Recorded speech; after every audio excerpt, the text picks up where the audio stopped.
Buenas noticias.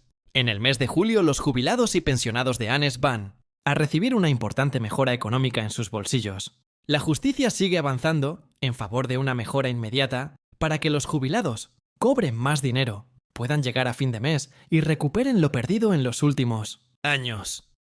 Este informe es muy importante, por eso es necesario que no te lo pierdas. Apóyanos con tu me gusta en este video y te invitamos a que te suscribas al canal. Argentina Popular para recibir las últimas noticias de ANSES. La justicia en este escenario, que se está consolidando con cada vez más fuerza en distintas cámaras federales del interior del país, va a poner más plata en el bolsillo de los jubilados y pensionados de ANSES, a través de lo que en términos técnicos se denomina un reajuste judicial de haberes. ¿Qué significa esto concretamente? Que si la Corte Suprema ratifica las sentencias que ya declararon inconstitucional la fórmula de movilidad de la Ley 27.609 vigente entre 2021 y marzo de 2024, la ANSES estará obligada a recalcular lo que cada jubilado debería haber cobrado durante ese periodo, utilizando como base la inflación real y no los índices combinados de salarios y recaudación impositiva que se aplicaron en aquel momento.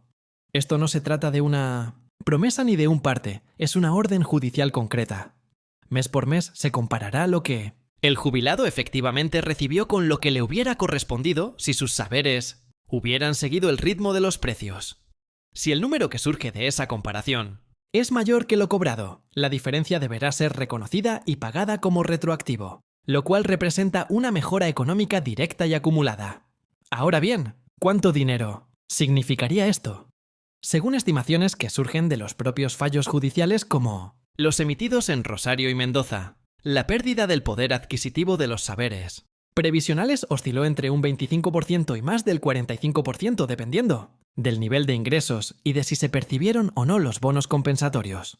En números concretos, esto implica que si un jubilado cobró, por ejemplo, 300.000 pesos en un determinado mes, pero debió haber cobrado 450.000. PES índice de inflación.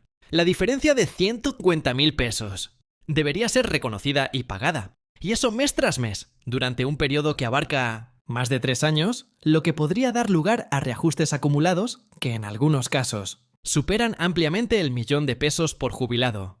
No hay un monto fijo para todos, porque cada sentencia aplica individualmente sobre quienes iniciaron demanda y porque el cálculo depende del haber percibido de la cantidad de meses incluidos y del tipo de bono recibido.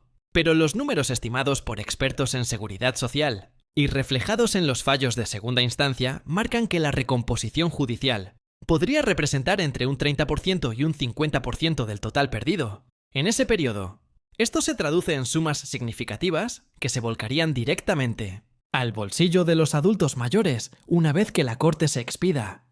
Si la justicia avanza en esta dirección y si la Corte Suprema convalida lo resuelto por 6 cámaras federales del país, la ANSES no solo tendrá que cambiar el cálculo de los saberes hacia adelante, sino también devolver lo que se perdió hacia atrás, y eso como pocas veces puede representar una verdadera mejora económica para los jubilados y pensionados de ANSES en julio de 2025 y en los meses posteriores. El impacto presupuestario y social sería tan contundente que el propio Gobierno Nacional deberá tomar nota en medio de un contexto económico donde la inflación devora de manera sistemática el poder de compra de todos los argentinos.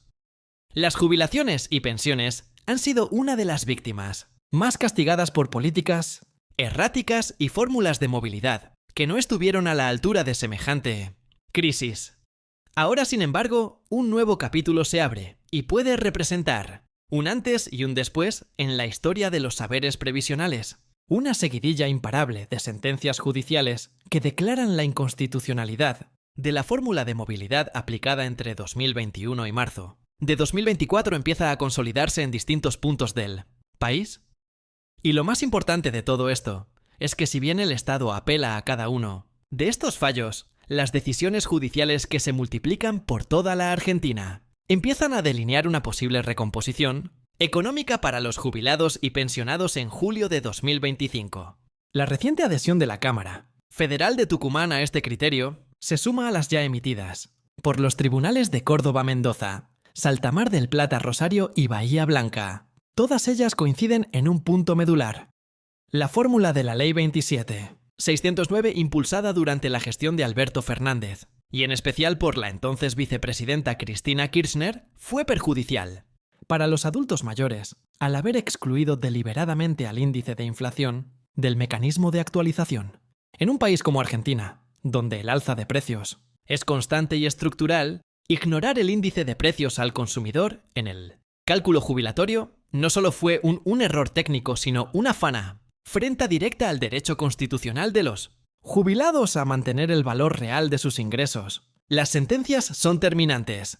Ordenan recalcular mes a mes lo que los jubilados efectivamente cobraron durante la vigencia de dicha ley y compararlo con lo que les hubiera correspondido si se hubiese aplicado el IPC. La diferencia, si resultara a favor del jubilado, debe ser reconocida y reparada hasta la entrada en vigencia del Decreto Nacional de Urgencia 274 del 2024. Norma que, en marzo del año pasado, dispuso una nueva fórmula de movilidad basada en la inflación y que entró en vigor con el gobierno de Javier Milei. No es una discusión teórica, sino una cuestión de justicia real y tangible, que puede impactar directamente en el bolsillo de miles de personas mayores que vieron desvanecerse sus ingresos ante una inflación acumulada del 1.188%, mientras sus saberes apenas crecieron un 606% en el mismo periodo. Uno de los puntos más contundentes del fallo de Tucumán es que reconoce la inconstitucionalidad del artículo 1 de la Ley 2007-9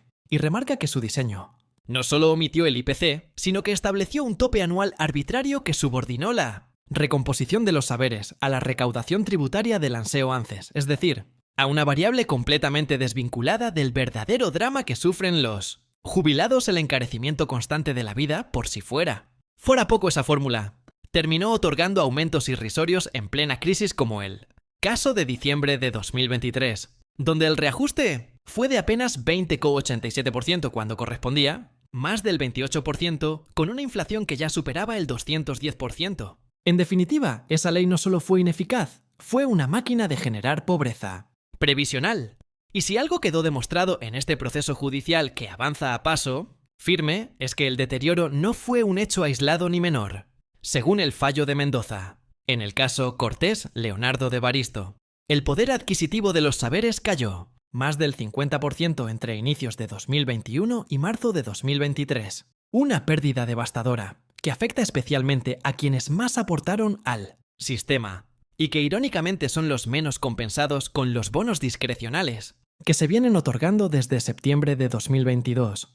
El bono actual, de 70.000 pesos, por ejemplo, solo llega a quienes cobran la mínima, dejando fuera a una inmensa mayoría de jubilados que también fueron perjudicados, pero que por haber ganado un poco más no acceden a ningún tipo de refuerzo. Una política claramente arbitraria, injusta y segmentada que evidencia la falta de una estrategia previsional integral. El propio gobierno actual reconoció a través del DNU 274 de 2024 que la fórmula anterior fue deficiente e injusta y que la pérdida del poder adquisitivo generada por su aplicación es un problema ineludible. El decreto también señaló que la fórmula basada en la evolución de salarios y la recaudación no era controlable por la ciudadanía, ni estable ni previsible, y que ponía a los jubilados a merced de la suerte que corriera el fisco en materia de ingresos. Por eso se suman día tras día, colocan a la Corte Suprema en una posición clave. Deberá decir la última palabra y con ella definir si el Estado debe o no reparar a quienes más lo necesitan. Porque si la Corte convalida estas sentencias, Leynes tendrá que recalcular los saberes de miles de jubilados comparando lo que cobraron con lo que debieron cobrar si se hubiese aplicado el IPCD entre 2021 y 2024. Y si de esa comparación surge una diferencia a favor del jubilado, esa diferencia tendrá que ser pagada. De ser así, estaríamos frente a una verdadera reparación histórica para millones de adultos mayores que durante años vieron desmoronarse su poder adquisitivo ante la inacción o complicidad del Estado. Y eso, guste o no, tendrá un impacto directo en los ingresos de los jubilados y pensionados ya a partir de julio de 2025. En el Congreso en paralelo, se intenta aprobar un aumento adicional del 7,2% por la inflación de enero. Pero esa iniciativa no contempla nada del enorme desfasaje acumulado en años anteriores, la justicia, en cambio, sí lo contempla. Y aunque por ahora las sentencias no están firmes, por las apelaciones del gobierno, el sentido común, la Constitución y la jurisprudencia empiezan a caminar en la misma dirección. Los jubilados tienen derecho a que se les devuelva lo que la inflación les quitó y lo que el Estado por acción u omisión les negó tanto tiempo. La historia está en pleno desarrollo, pero una cosa es segura. Si se ratifican estas sentencias y la Corte Suprema avala esta seguidilla de fallos, el impacto sobre los saberes puede ser significativo y marcar un punto de inflexión para el futuro de las jubilaciones en Argentina. Porque esta vez más que nunca los jueces están hablando en nombre de quienes casi nunca son escuchados. Y por primera vez en mucho tiempo hay una esperanza concreta de que julio de 2025 llegue con una mejora real en los ingresos de nuestros jubilados y pensionados. Si te resultó útil esta información, no olvides dejarnos tu like y compartir.